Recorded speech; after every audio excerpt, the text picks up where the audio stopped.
Tai, ką dabar perskaitysiu, nėra gražūs žmonės, bet tai atsirado tiesiog berašant gražius žmonės. Tai kaip prie tos pačios temos. Tai yra padarykim šiokį tokį reklaminį intarpą ir šitą tekstą galima rasti Lietuvos ryte, nuorodą rasite aprašyme.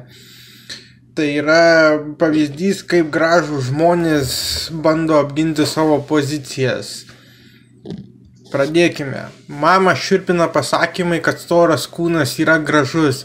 Facebookas parodė video, kaip mama savo dukrai perdarė lėlę Barbę, prilipdė storesnį liemenį, pilvuką, šlaunis, pastolino skruostus, dar pripiešė strijų. Prie veido daugybė susižavėjusių komentarų. Kaip gerai, kad mama kovoja su liekno kūno kultu nuo mažens traumuojančių mergaitėms, įbraukant joms nerealistinį kūno įsivaizdavimą.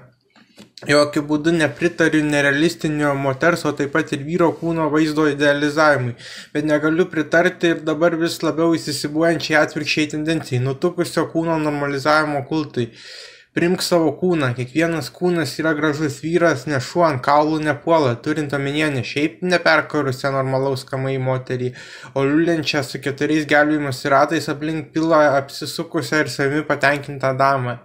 Atvirai, tai primygtinio storo kūno propagavimo tendencija jau akivaizdi užsienio mados firmose kaip Asos, kur nutukusios manekenės stovi apsitempusios mini sukneles su seksualiais iškirpimais šonuose, kuriuos sprogdina per juos virsdamos lašinių paltis. Vadinant tai body positive, mane tai vimdo.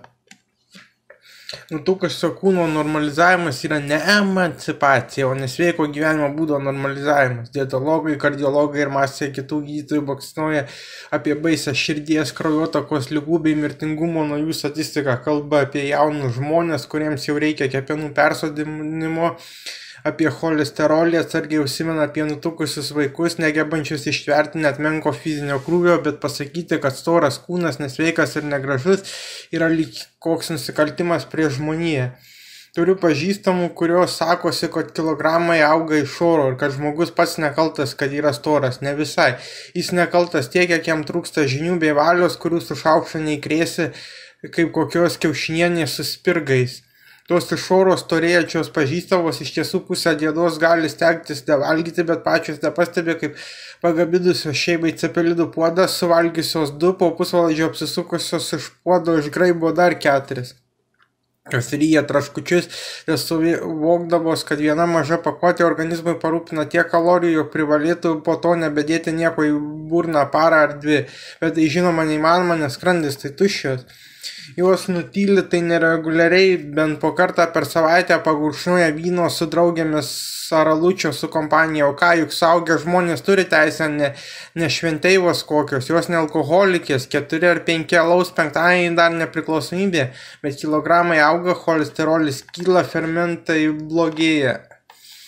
O juk reikėtų tiek nedaug, truputį rimčiau įsiklausyti tai, ką kalba dietologai, mažinti perdirbtos mėsos, taigi visų pirma dešrų, krakmolo, taigi bulvių, miltinių produktų, cukraus, ypač gazuotų vaisvandenių riebalų suvartojimą, alkoholį gerti nedažniau kaip kartą per mėnesį, ir įsigyti akinius, kad bent retkarčiais paskaitytų maisto produktų etiketes. Neįmanoma, tikrai įmanoma.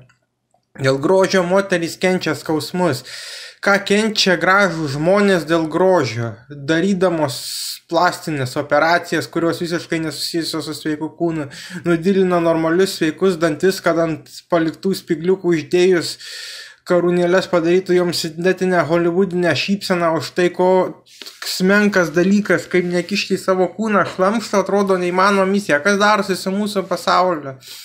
Savo dukrai aš nesakau, kad storas kūnas irgi gražus, kai tai išgirstame būna proga pasikalbėti, kad tai melas, storas kūnas yra sergantis, tikėtina, kad atsisakys funkcionuoti nespėjus pasidžiaugti senatvė, nekišk į šlamšto, nes jis nešiukšlinė, mylėk savo akių spalvą, nosies formą, strazdinas, krūtų dydį, kojų ilgį, jei tik nori deskutas pažastis, bet tik dėl ašydės, papildomi kilogramai, nes tavo savasties dalis, ne tavo unikalumas, o tavo nusikaltimo iš nežinojimo ar iš valios stokos prieš savo pačios kūną daiktinis įrodymas. Ir kaip visuomet ši subjektyvi autoriaus nuomonė nebūtinai sutampa su redakcija, su skaitytojo turinį Lietuvos rytas neatsako.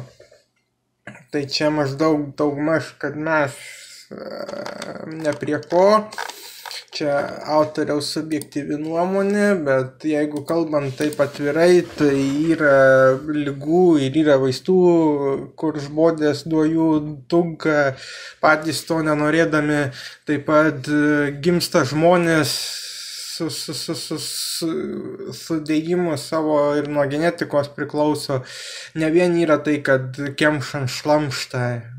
Tiesiog yra labai daug unikalių atvejų, kuriuos reikėtų tyrinėti per kiekvieno to atvejo prizmę, o nesuvaryti, kad vien tik tai, kad čia ėda šlamštmaistį, tai čia ir yra nutukę. Bet čia tiesiog reklaminis intarpas apie tai, kaip gražūs žmonės kovoja už savo pozicijas.